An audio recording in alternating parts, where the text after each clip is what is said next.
Buenos días a todos. Bienvenidos a esta nueva sesión de Observatorio de Recursos Humanos, en esta ocasión de la mano de GES Document, que son compañeros de hace tiempo a los que recuperamos de nuevo para volver a analizar temas que, como comentábamos nuestra ponente y yo antes de iniciar la sesión, pues son temas áridos, temas intensos a tratar, pero temas necesarios en momentos en los que, bueno, pues la movilidad internacional está en el nivel en el que está, que las empresas españolas pues tienen muchas necesidades de abrir mercado fuera y la parte de cuidar los aspectos con los que se acompaña al empleado allende fronteras también son experiencia de empleado y además experiencia determinante, diría yo, de empleado. Quiero dar la bienvenida a nuestra ponente, ella es Bianca Leticia de Oliveira. Es abogada especialista en extranjería y movilidad internacional del despacho de GES Document. Muchísimas gracias por estar con nosotros, Bianca. A vosotros, Maite. Como os digo, tenemos una sesión muy interesante, muy intensa. Como siempre, a todos los que estáis conectándoos, os pediría que por favor nos hagáis todas las preguntas que consideréis. Eso sí, a través de la opción preguntas y respuestas. Yo creo que tenemos una ocasión de lujo para interactuar con Bianca. Ella va a hacer una primera exposición bastante amplia, pero de verdad cualquier duda que tengáis, o bien durante la sesión o si nos acaba el tiempo, no os preocupéis que luego procederíamos también a solventarlas. Os enviaremos a todos el vídeo de la sesión por si en algún momento tenéis que salir. No os preocupéis. Y de igual manera compartiremos la información que Bianca también pues, os exponga a continuación. Y sin más, vamos a dar paso a Bianca y a esta intensísima sesión que tenemos por delante.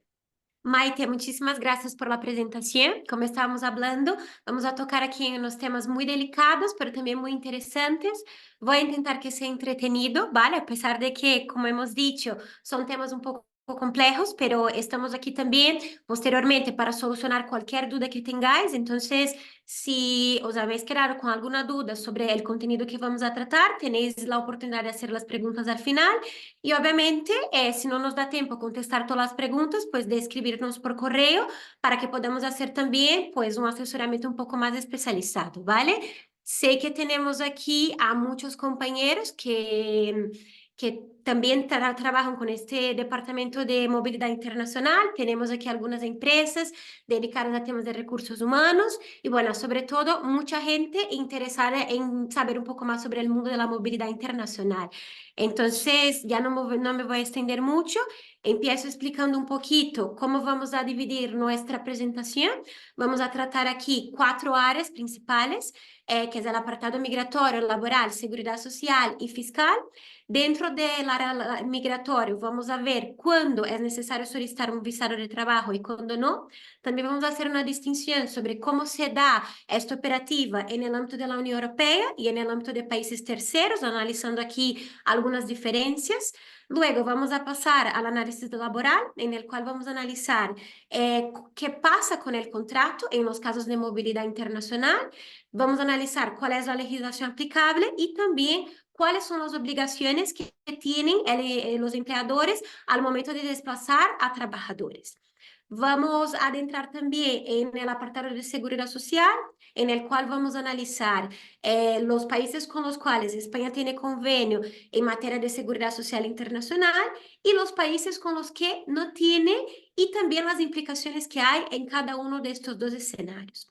Finalmente, pasaremos al apartado fiscal, en el cual os vamos a dar los principales tips a tener en cuenta a la hora de plantear un desplazamiento.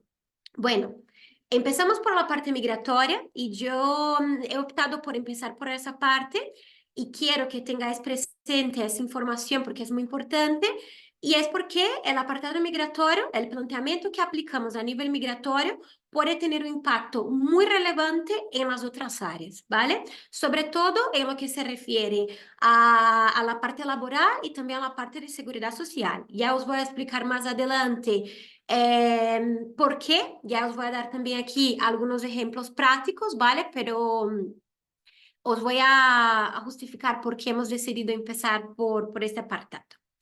Bueno, la primera distinción que quiero que tengáis presente es la diferencia entre el concepto de viajes de negocios y viajes de trabajo, ¿vale? Esta es una duda muy recurrente que tienen nuestros clientes que nos buscan para poder obtener información sobre esto. Y aquí es importante empezar haciendo esa distinción, ¿vale? Los viajes de negocios suelen ser entendidos como viajes en los cuales el trabajador va para realizar reuniones, seminarios, conferencias y formaciones. Hay algunos países, como es el caso de Estados Unidos, que tienen un listado específico discriminando cuáles son esas actividades, especificando cuándo se puede entrar en concepto de negocios y cuáles son las actividades. Pero Estados Unidos es una excepción porque la mayor parte de los países, como es el caso de España, no tiene un listado oficial, ¿vale? Entonces eso hace con que sea un poco más complicado de definir cuáles son los criterios aplicables. Siempre recomiendo, y lo que hacemos en la práctica siempre es consultar profesionales locales del país que vamos a desplazar un trabajador para poder confirmar cuál es el criterio que ese país aplica con respecto a los viajes de negocio. Ese es el primer análisis que hacemos, ¿vale? En general, los viajes de negocio son viajes cortos, de una forma muy genérica, son viajes que no suelen superar los 90 días, entonces la persona entra a veces con visado de negocios, en algunos casos, dependiendo del país, si el país tiene o no convenio con España, por ejemplo, ni siquiera hace falta solicitar un visado. Se entra con una excepción de visado, como los turistas entran, pero en concepto de viajes de negocios, ¿vale? Una vez realizado este análisis y determinamos a través de ese análisis que desafortunadamente no se puede encajar esas actividades en concepto de negocios, ya pasamos a analizar aquí, siendo actividades consideradas actividades laborales, qué tipo de visado se va a aplicar. Y aquí una cosa muy importante que también es muy recurrente y recalcamos mucho con los clientes, y es que cuando identificamos que las actividades que va a ejercer ese profesional no entran en el ámbito de actividades de negocios, independientemente del tiempo que dure el desplazamiento, va a ser necesario un visado de trabajo, ¿vale? Una autorización de residencia que permita trabajar.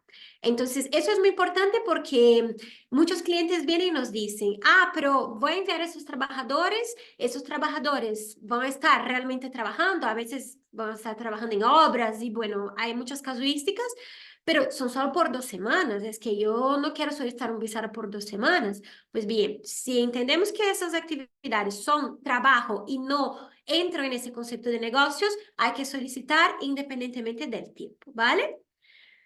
Ahora bien, toda regla tiene su excepción. Entonces, os acabo de explicar esto. Esta operativa es muy válida cuando hablamos de desplazamientos a países terceros, pero ya cuando hablamos de desplazamientos dentro de la Unión Europea, hay algunas excepciones, ¿vale? Entonces, dentro de la Unión Europea tenemos algunos criterios comunes y aunque cada Estado miembro tenga sus propias políticas en materia migratoria, hay algunas similitudes.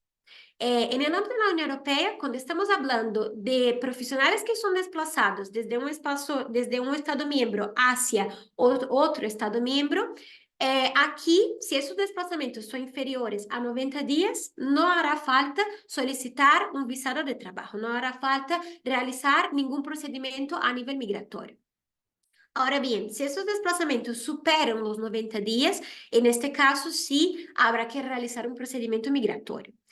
Este procedimiento migratorio, obviamente, puede cambiar en función de las características personales del trabajador. Entonces, si es un ciudadano europeo, la figura que se va a aplicar es una figura similar a lo que es el certificado de residencia de la Unión Europea en España, que es una figura específica para los europeos. Y si estamos hablando de nacionales de países terceros, ¿vale? Como es el caso de Estados Unidos, que trabajan en un Estado miembro y van a ser desplazados a otro, ahí ya no se aplicaría esta figura del certificado de residencia de la Unión Europea, sino que se aplicaría la figura de un visado de trabajo. En el ámbito europeo, este visado es un visado temporal y conocido también por visado Wanderers, ¿vale? Hay algunos países, hay algunos consulados que adoptan incluso esta nomenclatura de visado Wanderers, pero también es cierto que eso es un visado de trabajo temporal. Entonces, hay algunos que simplemente menciono esto, pero lo que quiero que tengáis presente aquí es que este concepto Wanderers sale de una sentencia del Tribunal de Justicia de la Unión Europea en el caso de un nacional de un país tercero que fue desplazado a otro y permite aplicar esa regla de menos de 90 días. No hace falta un permiso, más de 90 días se puede solicitar un visado de trabajo específico para estos casos de desplazamiento. ¿vale? Entonces, es una figura bastante útil a nivel de la Unión Europea. Y bueno, aquí lo que os decía, la figura aplicable siempre va a depender del tiempo, del desplazamiento, de las condiciones personales, de la nacionalidad del trabajador. Entonces, hay que analizar caso a caso, pero me interesa que tengáis presente esta regla. Y luego, volviendo a hablar un poco más sobre el tema de los países terceros, cuando nos llega un caso de un desplazamiento a países terceros, nosotros lo que hacemos aquí es analizar si estos países tienen una figura específica para los profesionales desplazados, ¿vale? Como es el caso de la figura de la autorización de residencia por traslado intraempresarial, LCT, en España. Entonces, el primer paso es consultar si hay esta figura específica. Cuando hay, pues la verdad es que nos encanta, todo muy fácil. El problema es cuando no hay, porque aquí retomo un poco lo que os decía, que el planteamiento migratorio puede afectar otras áreas. Entonces, cuando no hay una figura específica, es posible que sea obligatorio formalizar un contrato en destino. Este es el caso, por ejemplo, de Brasil, y yo como brasileña pues tengo muchas cosas buenas para hablar de Brasil, pero también necesito reconocer que a nivel de burocracias, a nivel de procedimientos migratorios, no es el país más sencillo, ¿vale? Entonces, Brasil, para la mayor parte de las actividades laborales, exige un contrato local para que puedan conceder el visado. Esto va a tener implicaciones en materia laboral, en materia de seguridad social, porque va a ser obligatorio para la empresa formalizar un contrato bajo la legislación brasileña y pagar las cotizaciones en la seguridad social brasileña, ¿vale? Entonces, muy importante primero definir ese panorama para que podamos adentrar en las posibles áreas que podrán ser afectadas por el panorama migratorio. Os he preparado aqui um resumo, ¿vale? Os vamos a facilitar esta apresentação para que podáis consultar, pero aqui dividimos basicamente lo que os he dicho, desplazamientos fuera de la Unión Europea, cuando son viajes de negocios y cuando ya es trabajo como tal, que no podemos encajar en ese concepto de negocios, desplazamientos que ocurren dentro de la Unión Europea, inferiores a 90 días y superiores a 90 días. Bueno, ya hemos aterrizado un poco en la parte migratoria, me interesaba que podáis tener presente estas ideas iniciales y ahora paso a explicaros un poquito cómo este panorama migratorio puede tener relación con lo que es el área de laboral internacional. En laboral internacional, la primera distinción que yo quiero que tengáis presente es la diferencia entre un desplazamiento y una expatriación. Esto es un concepto clave para que podamos entender las casuísticas que hay en materia de movilidad internacional y para que podamos plantear bien los desplazamientos. Entonces, cuando hablamos en desplazamiento, estamos hablando de la posibilidad de mantener el contrato en el país de origen y la obligación que habría por parte de la empresa es formalizar una carta de asignación especificando cuáles serán las condiciones de este desplazamiento. En esta carta necesitamos indicar cuál es el periodo de desplazamiento, la duración, también la moneda que va a ser pago el salario del trabajador, indicar si este pago se va a realizar en dinero o en especie y también las condiciones de repatriación. Ya cuando hablamos de expatriación, aquí estamos hablando necesariamente de la necesidad de formalizar un contrato local en el país de destino. Podemos tener tres casuísticas distintas dentro de ese escenario de expatriación. La primera es un escenario de doble contratación, en el cual se mantiene el contrato en el país de origen y se formaliza un nuevo contrato en destino. También podemos hablar, sobre todo en el caso de los desplazamientos, que son desplazamientos cortos, de una figura que es la suspensión del contrato, ¿vale? Entonces, se suspende el contrato en el país de origen y se formaliza un contrato nuevo únicamente en el país de destino. Y por último, ya cuando son desplazamientos permanentes o entonces desplazamientos que van a tener aquí, movilidades que van a tener una duración de larga duración, nosotros aquí recomendamos que se haga la extinción del contrato y que se formalice un nuevo contrato únicamente en el país de destino, ¿vale? Entonces, dentro de ese escenario de expatriación, que siempre decimos desplazamientos, yo misma lo acabo de hacer porque al final nosotros identificamos todo como desplazamiento, pero es importante distinguir las dos cosas para que podamos saber bien las implicaciones que hay en cada uno de los dos escenarios. Bueno, a nivel laboral, también voy a separar un poco qué es lo que pasa cuando estamos dentro del ámbito de la Unión Europea y cuando estas movilidades internacionales ocurren a países terceros. A nivel laboral, es muy importante a nivel de la Unión Europea tener presente la Directiva 96/71, la conocida Directiva Post-Workers. Es muy importante tener presente esa directiva porque esta es la directiva que establece las condiciones laborales mínimas en el ámbito de las movilidades internacionales dentro de la Unión Europea, ¿vale? Entonces, entre algunas condiciones que la directiva regula, tenemos la obligación de formalizar una carta de asignación con los elementos que os he comentado hace poquito. También la directiva establece que dependiendo de la duración del desplazamiento, se va a aplicar la legislación de destino con respecto a las condiciones laborales. Algo muy importante y que es objeto de muchas consultas y también de muchos problemas, ¿vale? Que solemos recibir, es el tema del salario. Cuando hacemos un desplazamiento dentro de la Unión Europea, la empresa va a estar obligada a cumplir la legislación del país de destino, ¿vale? Entonces, ojo porque esto puede generar implicaciones muy importantes. Os voy a poner un ejemplo para que se quede un poco más claro. Una empresa española decide enviar un trabajador a Francia, ¿vale? Donde las condiciones laborales son mejores que en España. Aquí hay que analizar, cuando yo digo mejores, hay que analizar el convenio colectivo aplicable en Francia de acuerdo con la categoría profesional del trabajador. Una vez se hace ese análisis inicial, podemos determinar que para este tipo de trabajadores con este perfil, el salario que se aplica es determinante. Entonces, aquí hay que hacer un análisis previo del convenio colectivo aplicable de acuerdo con la experiencia profesional y con el puesto del trabajador que se está desplazando, ¿vale? Pero si en Francia este salario, de acuerdo con estas características que acabamos de comentar, es superior al salario español, la empresa va a tener que hacer un ajuste en el salario mientras dure ese desplazamiento. Vale, muy importante porque las autoridades laborales de los países de destino suelen ser bastante estrictos con este tema del salario, entonces aquí puede haber algún tipo de inspección, es muy importante regular este tema. Y por último, la directiva establece una obligación muy importante, que es la obligación de comunicación del desplazamiento a la autoridad laboral. Es lo que nosotros llamamos las notificaciones post-workers.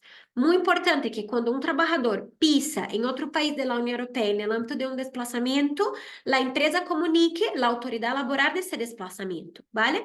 En esta comunicación hay que constar la siguiente información: la duración del desplazamiento, la identificación del empresario y de los trabajadores que se está desplazando, la actividad y el puesto de trabajo de estos trabajadores y también, muy importante, nombrar un representante legal en el país de destino a efectos de recibir notificaciones. Entonces, una obligación sumamente importante y que muchas veces por desconocimiento las empresas no lo hacen y luego la autoridad laboral se entera de que hay trabajadores desplazados y se les puede aplicar sanciones, ¿vale?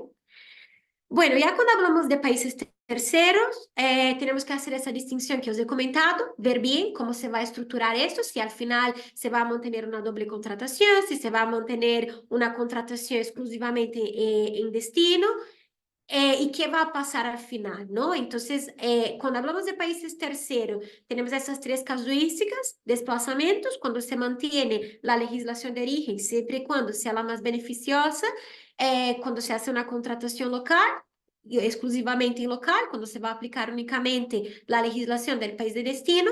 Y la tercera casuística que tenemos aquí es el escenario de doble contratación, que he hablado demasiado sobre él, y por una razón específica, porque al final, cuando hablamos de una doble contratación para el empleado, puede ser la mejor opción porque tiene el mejor de los dos mundos, y yo suelo decir, porque al final puede elegir qué legislación va a aplicar, elegir la legislación que sea más beneficiosa, pero claro, el problema que tenemos aquí es que para el empleador eso puede generar algunos conflictos de jurisdicción y puede complicar un poco más la determinación de la legislación aplicable y los derechos correspondientes. Entonces, hay que analizar bien ese panorama para ver si, dependiendo del caso concreto, es realmente el panorama más indicado. Bueno, aquí entro en un tema que también es muy discutido, que es cómo contratar esos trabajadores en destino, porque muchas veces, pues, cuando hacemos ese análisis inicial y decimos a la empresa, mira, esto no vamos a poder mantener contrato, no lo vamos a poder plantear como un desplazamiento, va a ser necesariamente un caso de expatriación, los clientes nos preguntan, vale, pero ¿y ahora qué? Entonces, aquí muy importante tener presente que hay tres alternativas para hacer la contratación en destino, ¿vale?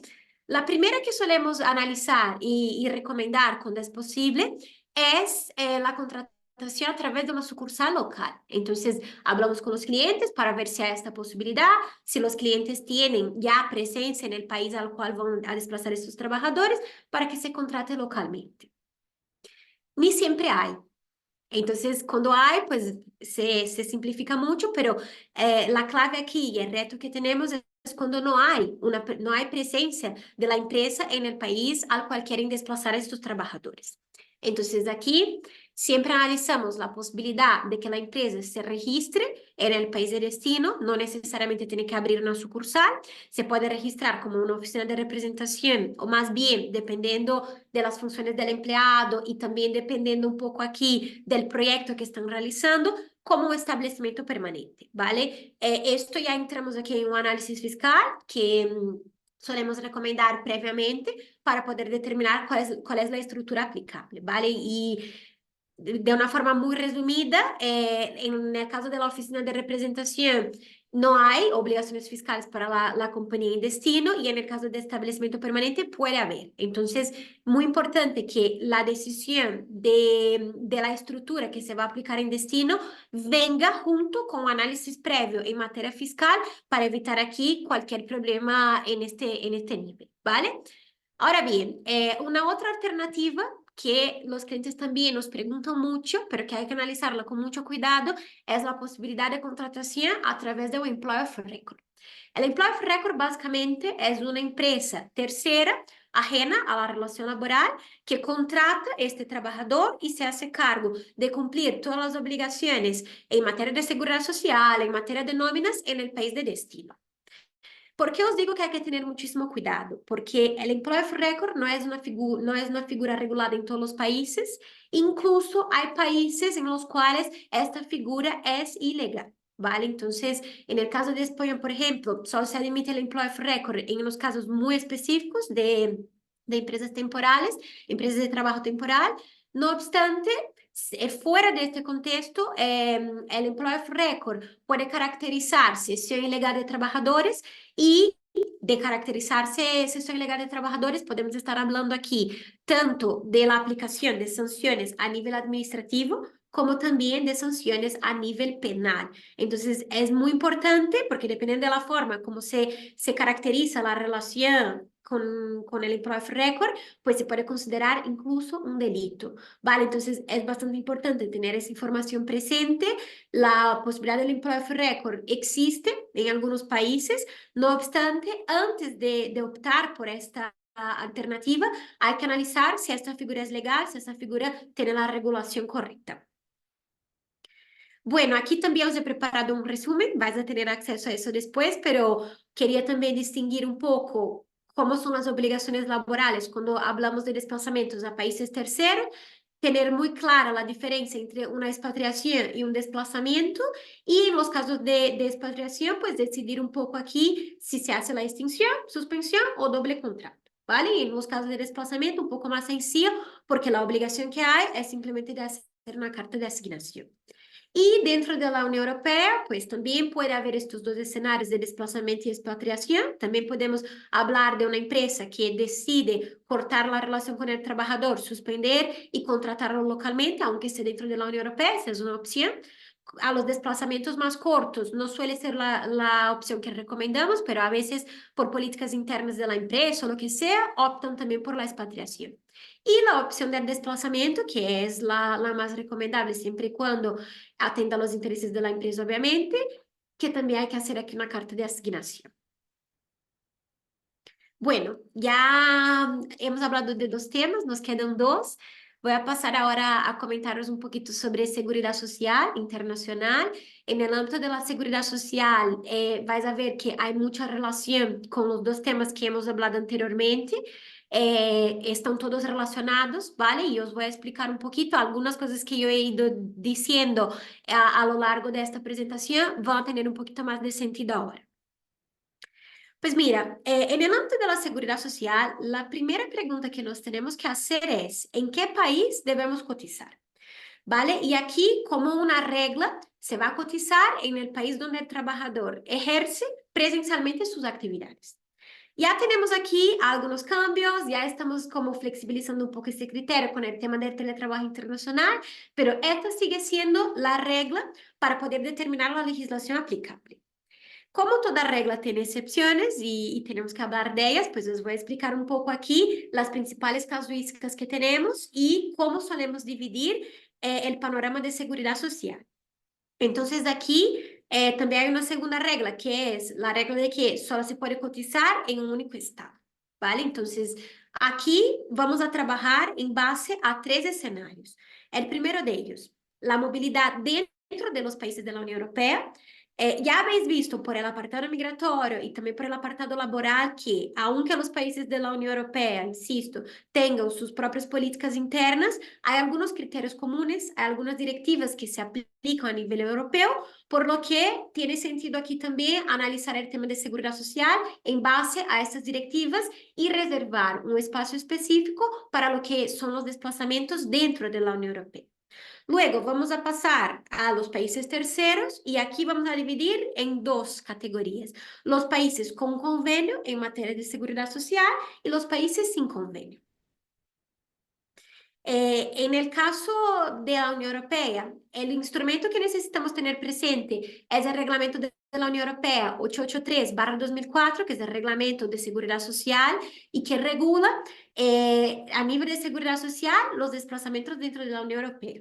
Cuando hablamos de países terceros, los instrumentos son los convenios bilaterales o multilaterales, que también tenemos algunos. Entonces, habría que ver bien qué determinó estos convenios, pero estos serían los instrumentos. En el ámbito de la Unión Europea, se puede solicitar el mantenimiento de la legislación del país de origen y se pide un certificado A1. Esa situación es parecida con los países con los cuales España tiene convenio, lo que cambia es el nombre del certificado, porque en este caso se emite un certificado de cobertura, no es un certificado A1. Y luego, en los países que no tienen convenio con España, podemos tener las casuísticas que ya hemos comentado más adelante, de doble cotización o de cotización únicamente en el país de destino.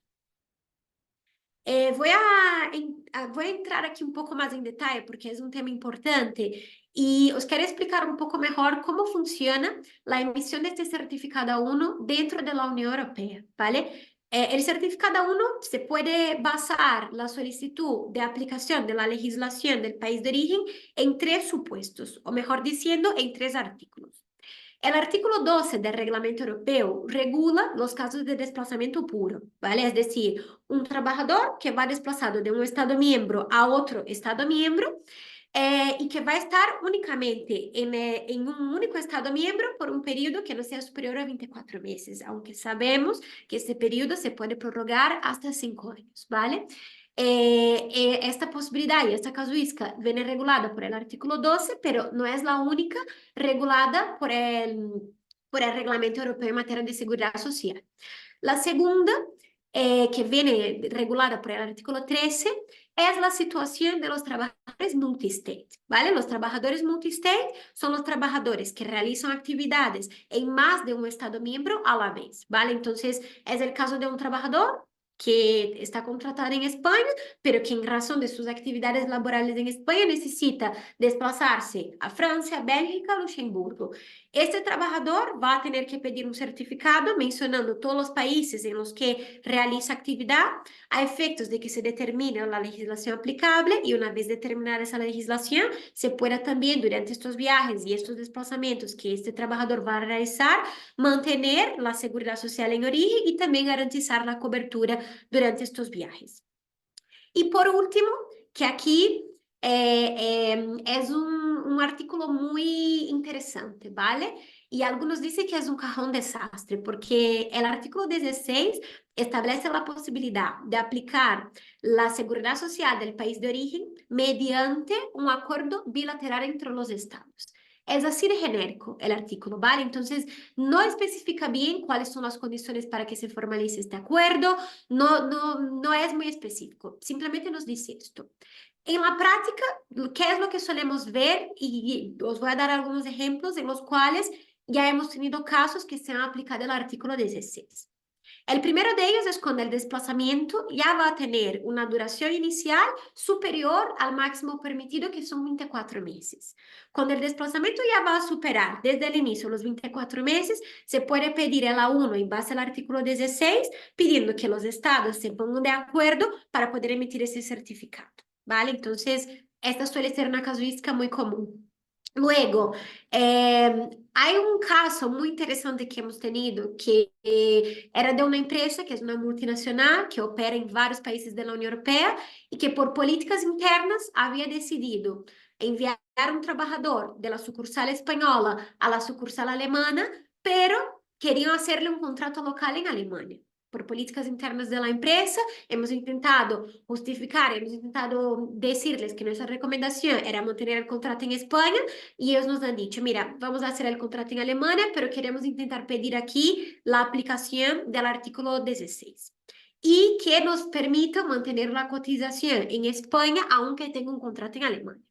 Eso nos ha parecido muy raro inicialmente, pero lo hemos logrado, hemos conseguido.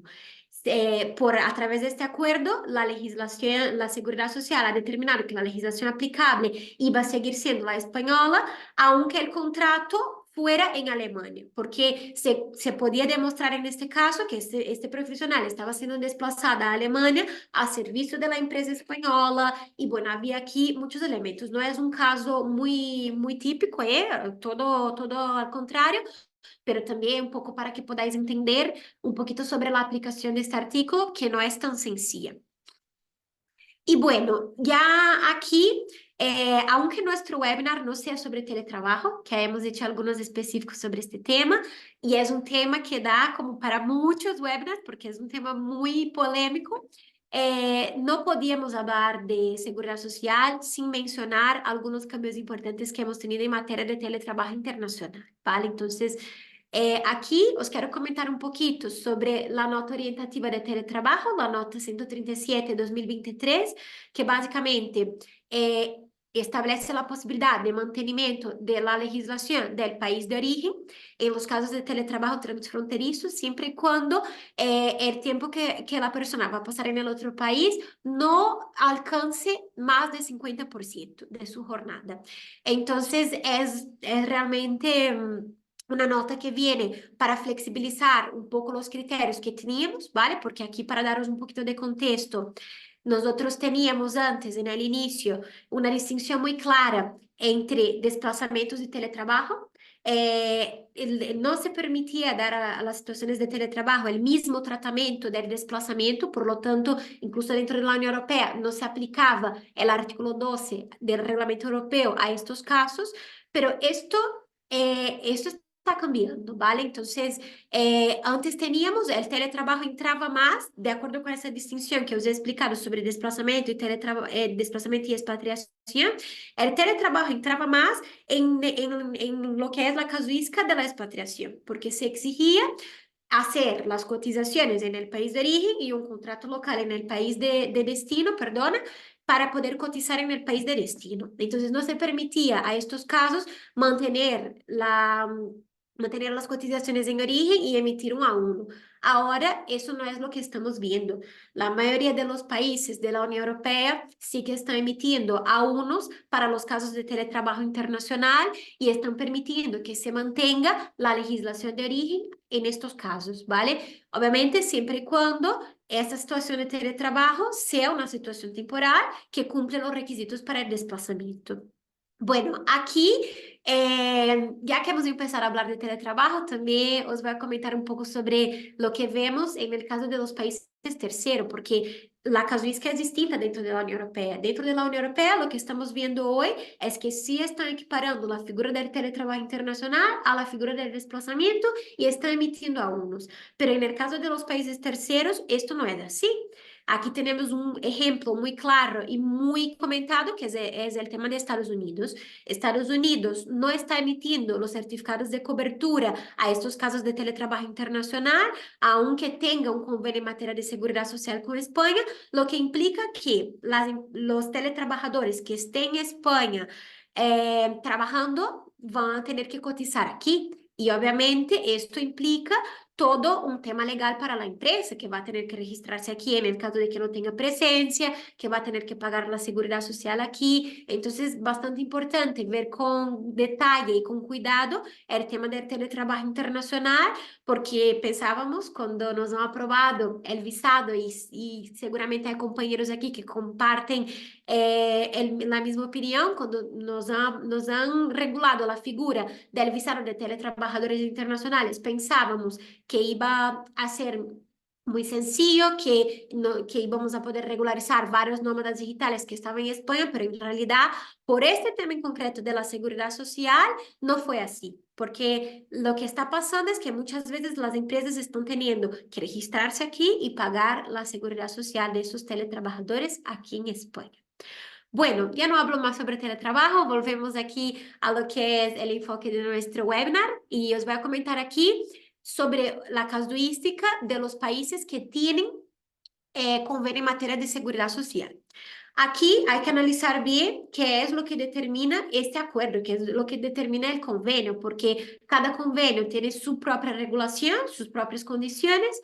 La mayoría de los convenios no cubren la asistencia sanitaria, por lo que obrigatoriamente, en estos casos, la empresa va a tener que contratar un seguro privado a los empleados en el país de destino.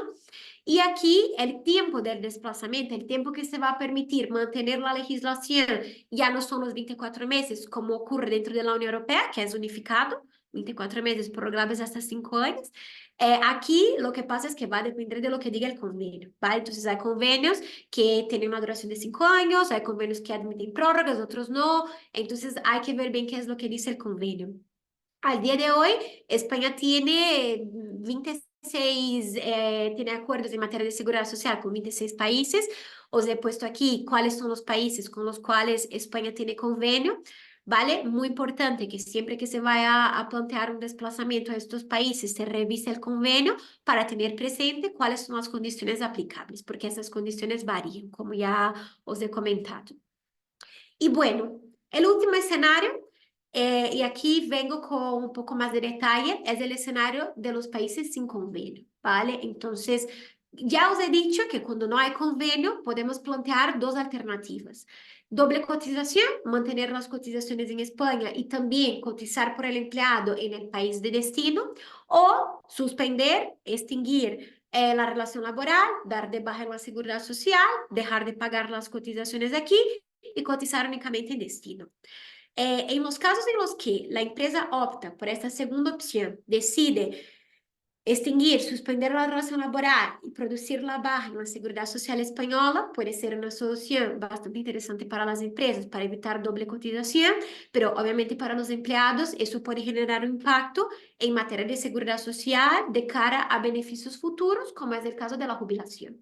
Entonces, en estos casos es posible aplicar algunos instrumentos para minimizar el impacto que puede tener este empleado.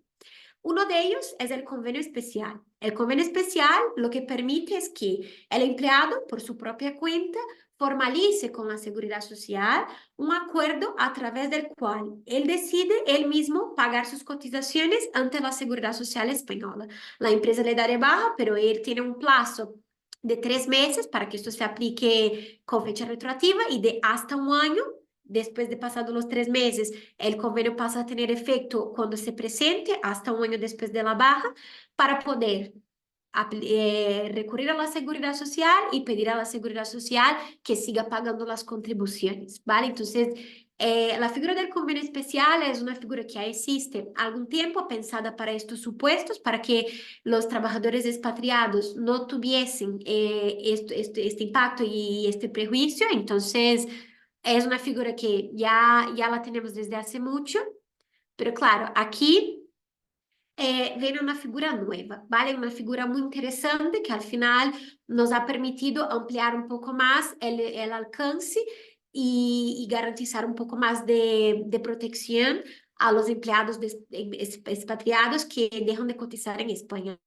Es la figura de la Orden 835 del 2023, muy reciente, que conocida como la Nueva Orden de Seguridad Social, que trae aquí algunos supuestos nuevos en los cuales se permite mantener un alta asimilado a la seguridad social mientras el trabajador está expatriado y está cotizando en otro país.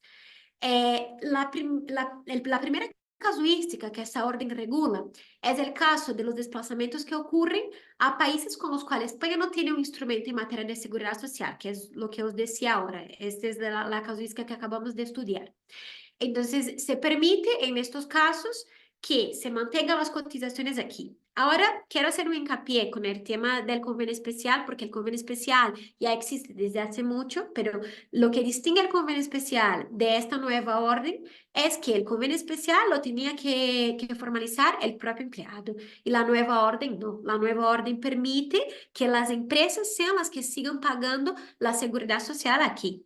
Muy importante, el hecho de que se pueda seguir pagando aquí no quiere decir que no va a tener que pagar en el país de destino, ¿vale? Entonces, una vez superado este periodo de duración del convenio, puede seguir pagando las cotizaciones de la seguridad social para que no haya ningún impacto al trabajador, pero también va a tener que pagar en el país de destino. Se va a producir aquí una doble cotización, aunque tenga convenio.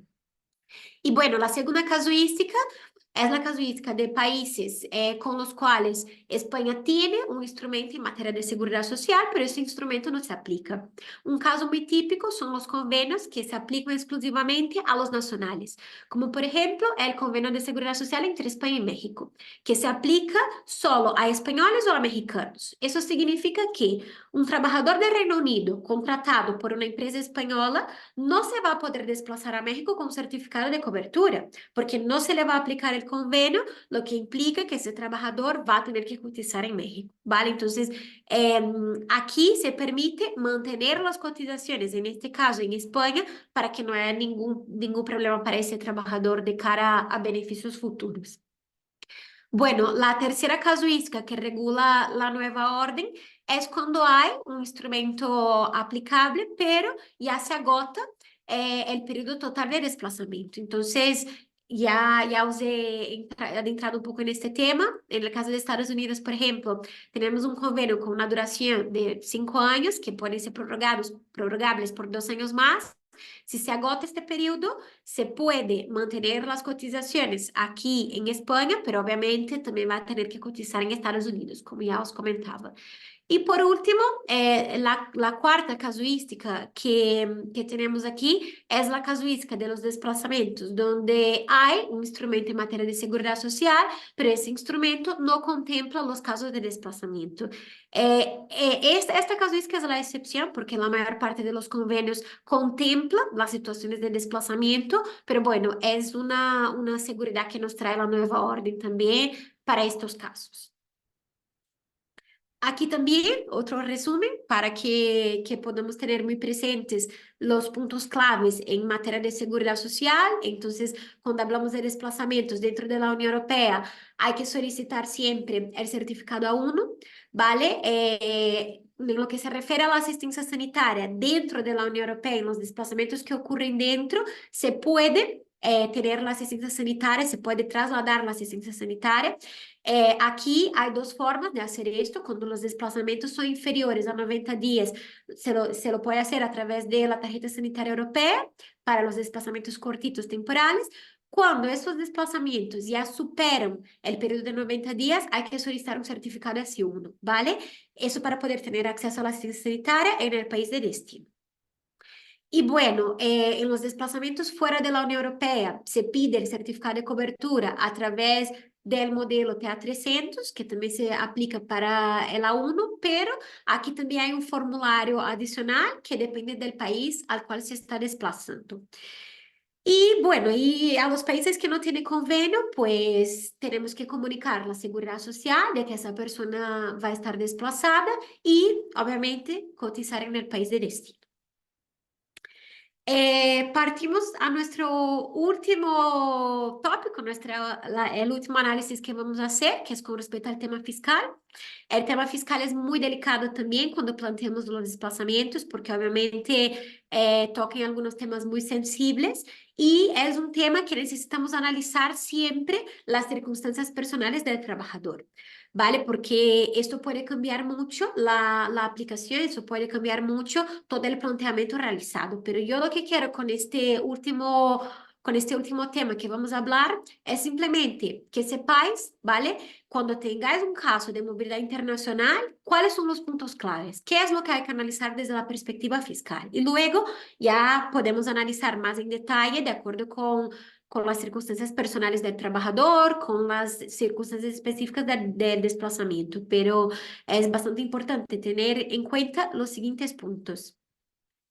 Primero, con respecto al tema de la residencia fiscal, nuestro análisis en los casos de movilidad internacional empieza aquí, determinando la residencia fiscal del trabajador, ¿vale? Porque esto nos va a ayudar a tener claro todo el planteamiento en materia de obligaciones legales, dependiendo de la residencia fiscal que identifiquemos que va a tener el trabajador. Entonces, hacemos un análisis en comparativa con la legislación del país de origen, del país de destino, para determinar en función del tiempo de desplazamiento, de las condiciones personales del trabajador, de dónde va a recibir su salario, de cómo se va a enfocar la movilidad internacional, cuál va a ser el país en el cual va a ser residente fiscal, ¿vale? Puede que en ese análisis hay algunos conflictos. Conflictos positivos cuando hay dos legislaciones que consideran que ese trabajador es residente fiscal en las dos, y cuando hay también negativos, que ninguna de las legislaciones con las cuales este trabajador tiene una relación considera que va a ser residente fiscal. Cuando hay conflictos, tenemos que recurrir a lo que son los convenios internacionales para evitar la doble tributación, que establecen algunas reglas de desempate para determinar, en base a este conflicto y a las condiciones personales, cuál va a ser la legislación aplicable. Ya cuando tenemos la legislación aplicable, definimos la residencia fiscal del trabajador, pasamos a analizar qué obligaciones va a tener tanto el empleado como el empleador a la hora de desplazarse. Y aquí el análisis tiene que ser 360, como decimos, porque tiene que ser un análisis de las obligaciones en el país de origen y también en el país de destino, por supuesto.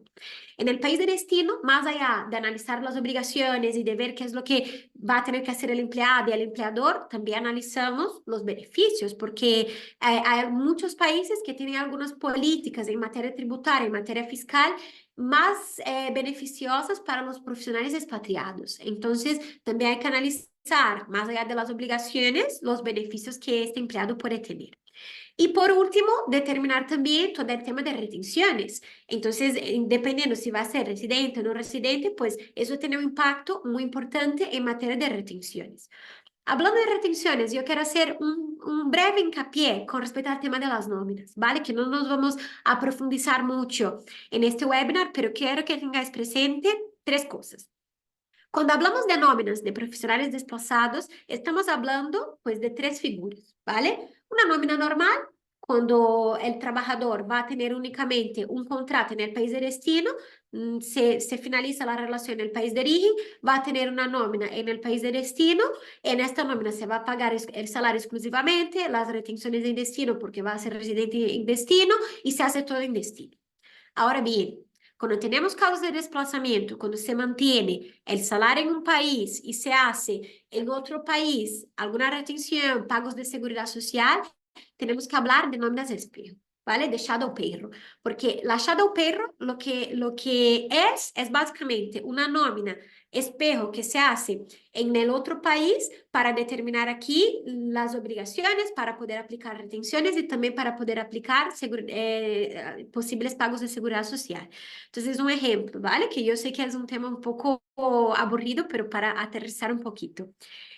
Cuando nosotros estamos hablando de shadow payroll, un ejemplo clásico, una empresa española que va a desplazar un trabajador a Bélgica, por ejemplo, va a mantener, va a mantener el contrato en España, pero decide que el salario se le va a pagar en Bélgica. Entonces, la nómina como tal la van a pagar en Bélgica, pero en España siguen pagando aquí la seguridad social del trabajador. Las retenciones van a depender un poco de si va, cuánto tiempo va a estar en Bélgica, cuánto tiempo va a estar en España, pero al final pueden pagar el salario en Bélgica y mantener la shadow payroll aquí en España a efectos de que quede bien reflejada las retenciones, en su caso, y los pagos de la seguridad social. Entonces, tener presente que cuando hay este mix de dos países, los casos de desplazamiento, es muy probable que haya que hacer una shadow payroll.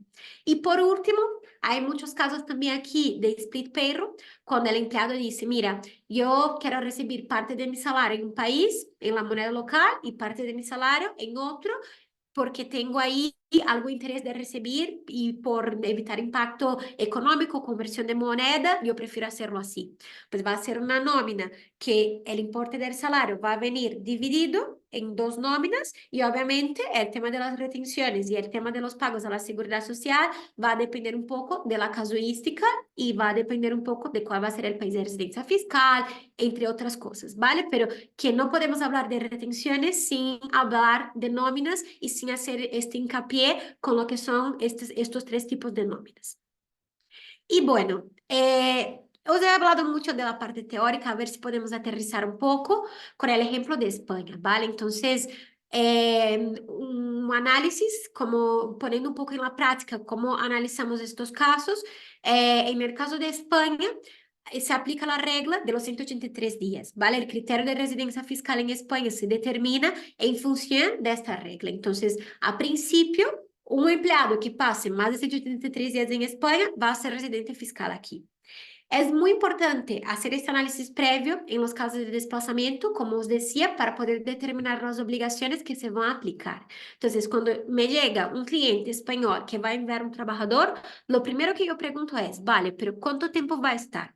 Si va a estar más de 183 días en España, va a mantener la residencia fiscal aquí. Si mantiene la residencia fiscal aquí en España, mantiene su tributación como residente, muy importante porque hay importes distintos en el caso de los residentes y no residentes, entonces mantenemos, no hay cambio de domicilio fiscal, no hay que hacer ninguna comunicación a Hacienda. Ahora, si me dicen, no, va a pasar, no va a pasar 183 días aquí, en el año natural, ¿vale? Muy importante. Va a pasar más tiempo fuera, va a ser residente fiscal en el país de destino. Pues bien, en España las obligaciones que hay son empezar a tributar como no residente, porque va a perder la residencia fiscal aquí, hacer una comunicación del cambio de domicilio fiscal, anticipándonos a través del modelo 030 y del modelo 247, y por último, analizar cuáles son las obligaciones fiscales de destino, que obviamente ni solo hay muchas obligaciones aquí y ni solo podemos analizar la parte en origen, también tenemos que analizarlo, qué es lo que pasa en destino.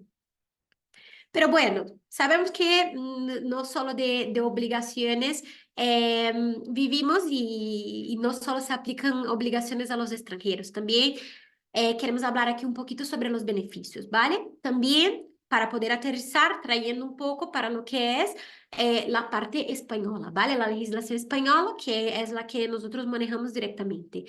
Entonces, aquí ya hablando de una casuística al revés, porque en el apartado anterior os he comentado de los trabajadores contratados por una empresa española que se van fuera de España. Aquí, ya hablando de trabajadores contratados por empresas extranjeras que vienen a España, sea como desplazados, sea con un contrato local, como expatriados, ¿vale? Cuando yo os decía que ni solo de obligaciones, que hay que analizar los beneficios, es porque la mayoría de los países tienen beneficios para expatriados.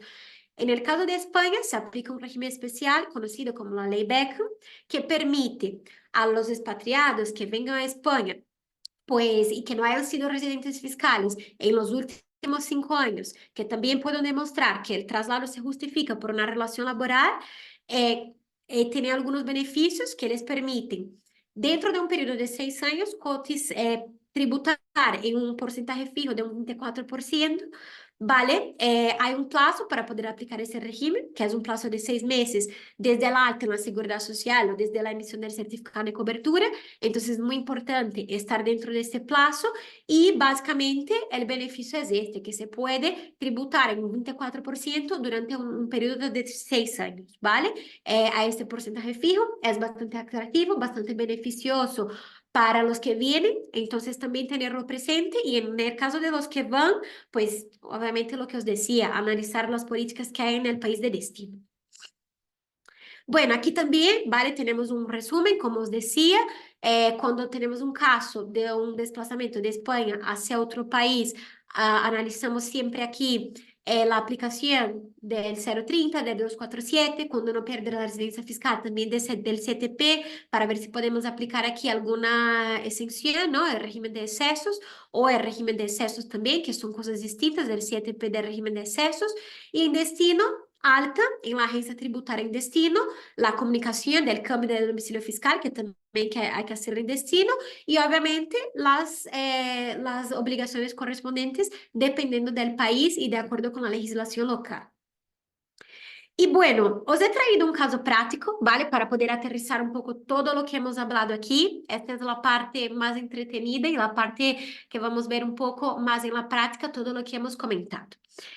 Es un caso muy interesante que hemos tenido que estudiarlo muy bien. Hemos movido aquí profesionales de distintos departamentos, de distintas especialidades para poder solucionarlo, porque era un caso de un trabajador español contratado por una multinacional que fue desplazado a Argentina. La casuística principal aquí fue el tema de seguridad social, porque ha solicitado un certificado de cobertura por un periodo inicial de 2 años, luego ha ido prorrogando este certificado. Y lo que pasa es que en un determinado momento la Seguridad Social le ha dicho, mira, es que ya no puedes más prorrogar porque tu desplazamiento ha dejado de tener un carácter temporal y ha pasado a ser un desplazamiento permanente, no te vamos a permitir mantener las cotizaciones en España, vas a tener que cotizar en Argentina. Y bueno, cotizar en Argentina implicaba recibir su salario en Argentina, tener un contrato local en Argentina y por todo el tema de la inflación sabemos que no le iba a salir en cuenta a ese trabajador recibir su salario en pesos. Entonces nos han buscado y aquí hay un detalle muy importante, que es que cuando la Seguridad Social le ha dicho, mira, ya no podéis mantener la Seguridad Social, lo hizo con fecha retroactiva. Entonces le han dado de baja en la Seguridad Social con fecha retroactiva y le han dicho, mira, ese certificado la solicitud se ha tardado más de un año en contestar, el certificado no lo vamos a emitir y te damos de baja en la Seguridad Social y tienes que darte de alta en Argentina. Aquí la empresa nos busca en esta situación y lo primero que intentamos analizar es, vale, entonces si le han dado de baja en la Seguridad Social española, este trabajador tiene un gap, tiene un periodo que no ha cotizado.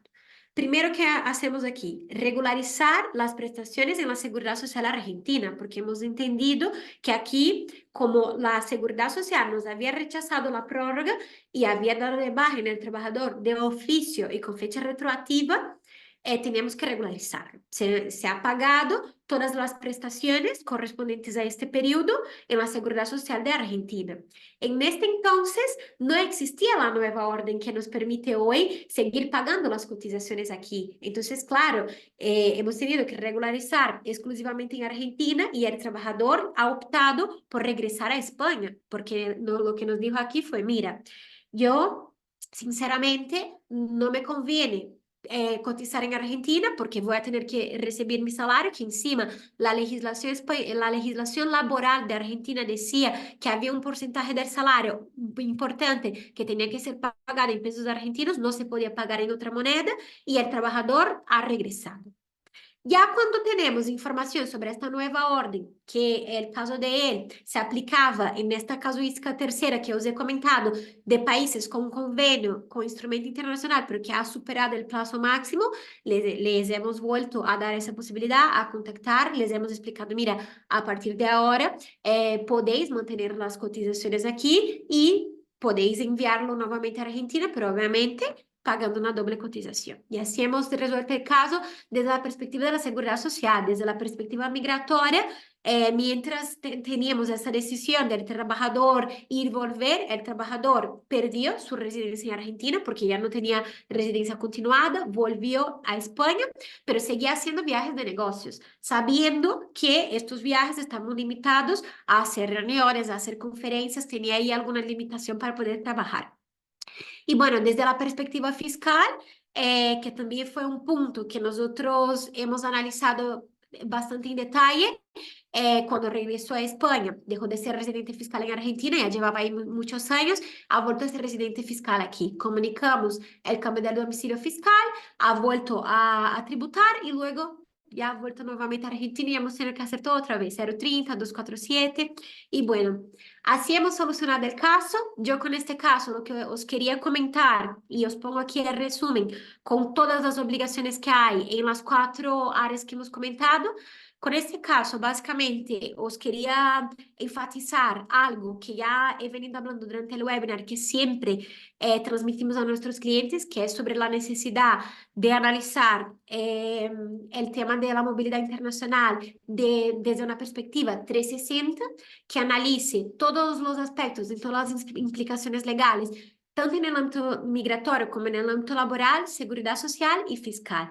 Muy importante que podamos tener en cuenta aquí todos estos aspectos, porque al final ellos están muy relacionados y un planteamiento puede impactar en el otro, como hemos visto aquí.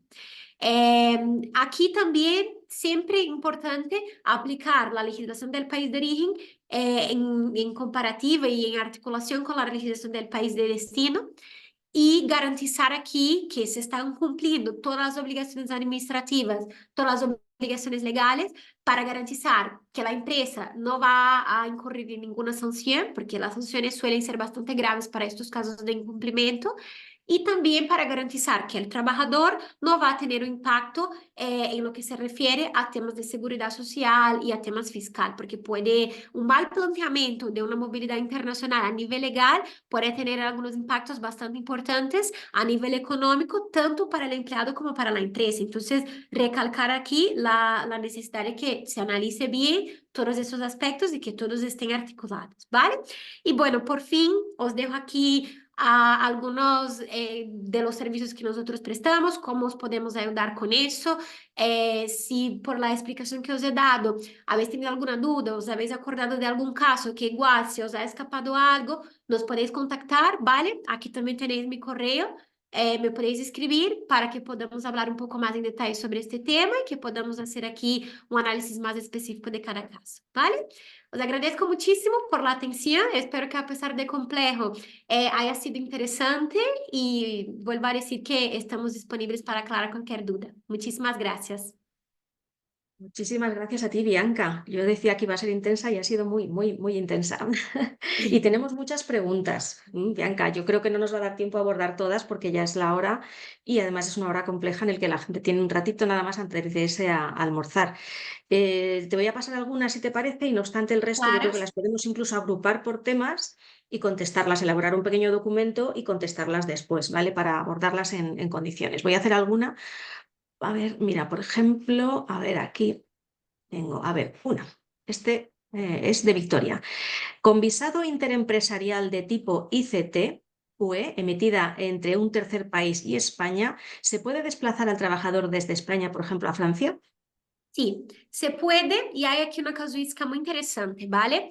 Se puede con ese visado y muchas veces es que ni siquiera hace falta realizar un procedimiento migratorio.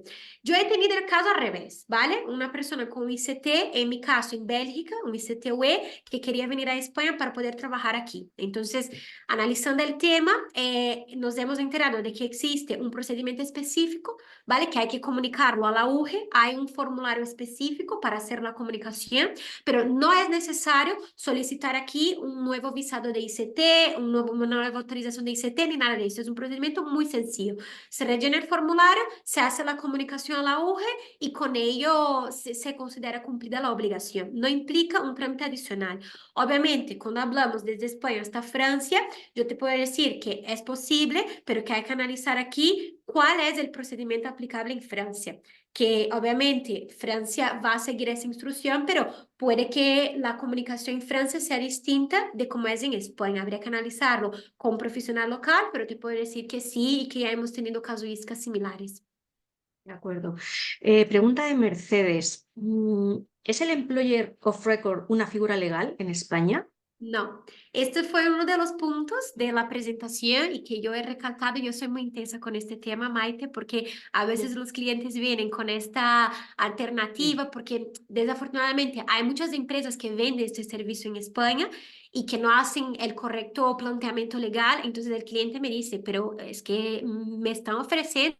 Hay empresas que lo ofrecen. Es muy difícil explicar a estos clientes que no lo es, que el Employer of Claro. Record en España puede ser considerado cesión ilegal de trabajadores y de serlo, no estamos hablando aquí simplemente de una sanción a nivel administrativo, como eso puede caracterizar un delito de cesión ilegal de trabajadores y también puede tener implicaciones en la esfera penal. Entonces, muchísimo Ujú. cuidado con el employer of record aquí.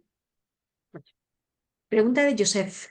En los acuerdos bilaterales entre los Estados miembros, artículo 16, ¿es condición necesaria una prestación de servicios explícita en el país de destino? Disculpad que tengo la ventana abierta y está sonando una sirena. No te ¿Es condición, escuchamos, ¿eh? vale. ¿Es condición necesaria una prestación de servicios explícita en el país de destino? Por ejemplo, ¿aplica un comercial que aplica prospección de clientes durante un periodo de tiempo? Pues mira, el artículo 16, como os he comentado también en la ponencia, es un artículo muy complicado porque es un artículo muy genérico. Es cierto que hay que demostrar aquí que hay una prestación de servicios, como este caso que os he comentado en Alemania, y que esta prestación de servicios está relacionada con el contrato que la persona tiene en origen, ¿vale? Pero si van a ser concedidos o no va a depender del análisis de los dos estados. Entonces, aquí yo os diría que es un artículo muy genérico, hay que justificarlo muy bien, ¿vale? Y que estas solicitudes suelen tardar muchísimo en ser contestadas. Yo he tenido un caso que ha tardado más de un año, ¿vale? Cuando los A1 normales nos lo dan en una semana, ha tardado un año porque eso implica no solo la aceptación por parte de la Seguridad Social española, la Seguridad Social del otro país también tiene que verlo y aceptarlo. Entonces, la Seguridad Social española recibe la solicitud, entiende si es viable o no y se lo pasa al país de destino para que el país de destino pueda valorar si ellos conceden o no. Y esto va a depender mucho de la explicación que se hace, de la casuística que se da para ver si se emite o no. Si vais a hacer, mi recomendación es que lo hagáis con antelación, ¿vale? Porque si es un tema que tarda mucho y si no lo hacemos a tiempo y luego este A1 es rechazado, el trabajador tiene el riesgo de quedarse irregular por este periodo que se ha rechazado el A1. Ujú. Vamos a hacer una pregunta más y así llegamos más o menos a 10, deliberamos y nos comprometemos de verdad a revisarlas todas y a elaborar ese documento, ¿vale? Porque es que son muchas y además muy interesantes, pero yo creo que cada una es intensa también y nos va a llevar tiempo. Pregunta la última de María, dice los modelos, no, perdona, esta no es de María, es que me he ido para abajo. A ver, ay, ¿cómo era esta? No, pues mira, se me ha ido la pregunta que yo había encontrado que me parecía que se podía, esta no. Esperad, ¿eh? Mira, sí, esta era de Alejandra, discúlpame. Desde la entrada en vigor de la Orden 835, ¿es posible elegir entre la Orden y el convenio especial? Sí, es posible elegir entre ambos. Lo que va a distinguir aquí la aplicación es que en el caso del convenio especial, como os decía, el convenio especial lo firma el propio empleado y la obligación de pagar las cotizaciones en este caso es del empleado. En el caso de Ujú, la nueva orden, ya sería, en el caso de que la empresa quiera hacerse cargo de estas prestaciones, puede ser firmado por la empresa. Entonces, siguen siendo las dos figuras aplicables y compatibles, ¿vale? Lo único, ujú, y aquí ya haciendo como un hincapié un poco más práctico, es que hay algunos supuestos de la nueva orden que todavía no están habilitados. Estamos teniendo algunos problemas en la práctica para poder enviar este tipo de solicitud solicitudes, porque todavía no hay un sistema específico, una plataforma específica que podamos enviar las solicitudes de la nueva orden, lo que es muy problemático porque ya estamos en abril de 2024, esto se aprobó en noviembre de 2023 y todavía no tenemos todos los supuestos No. cubiertos. Entonces también tener en cuenta, incluso a la hora de decidir por uno u otro, que en el caso de la nueva orden tenemos aquí algunos problemas prácticos en la aplicación. Todavía hay algunas lagunas. Pues muchísimas gracias, Bianca. ¿Cómo diría yo? Esto es como un tercer grado. Estas intervenciones, un examen de tercer grado. Y lo has superado con, bueno, con cum laude, yo diría yo. Muchísimas gracias por tu tiempo, por tu conocimiento. Gracias a todos los que os habéis sumado. Gracias por vuestras palabras, porque, bueno, pues todos estáis diciendo que un excelente webinar, una ponencia muy clara. Y además es que doblemente meritoria, porque habéis visto que Bianca no es española, ella es de Brasil, pero habla un español perfecto. Y lo digo yo que estoy acostumbrada a hablar mucho, a escribir mucho y a escuchar mucho. Gracias a todos, os enviaremos el vídeo, el resumen de esta sesión, la documentación compartida por Bianca y las preguntas, respuestas, ¿vale? Pues nada más, es Respondidas, respuestas no. simplemente agradecerte, agradecer por tus comentarios también, porque es cierto que mantengo el acento, a veces me cuesta un poco más, mezclo algunas cosas, si he mezclado, pues Pero, perdonarme, pero bueno, que y espero va. que haya sido claro. Como os hemos dicho, no ha sido posible contestar a todas las preguntas. Me alegro mucho de que hayamos tenido tantas preguntas y tan interesantes, porque realmente se ve que quien nos ha estado acompañando aquí ha acompañado el tema, controla el tema también. Entonces, de verdad que os pido que las preguntas que no hemos podido contestar, que me las enviéis por correo. Yo de verdad que encantadísima de contestar a cada uno de vosotros. Y si tenéis ya algún tema más específico que hace falta un análisis un poco más detallado, pues que me contactáis también y yo con mi equipo pues nos encargamos de daros el asesoramiento correcto, ¿vale? Yo recupero, como las tengo aquí todas, recupero las preguntas, te las paso en un documento y si hay alguien que quiera añadir alguna pregunta por correo electrónico nos los podéis hacer llegar, ¿de acuerdo? Pues venga, que tengáis un muy buen jueves, que ya estamos de fin de semana casi. Un abrazo a todos y Muchas muchas gracias. gracias. Gracias, Bianca. Chao.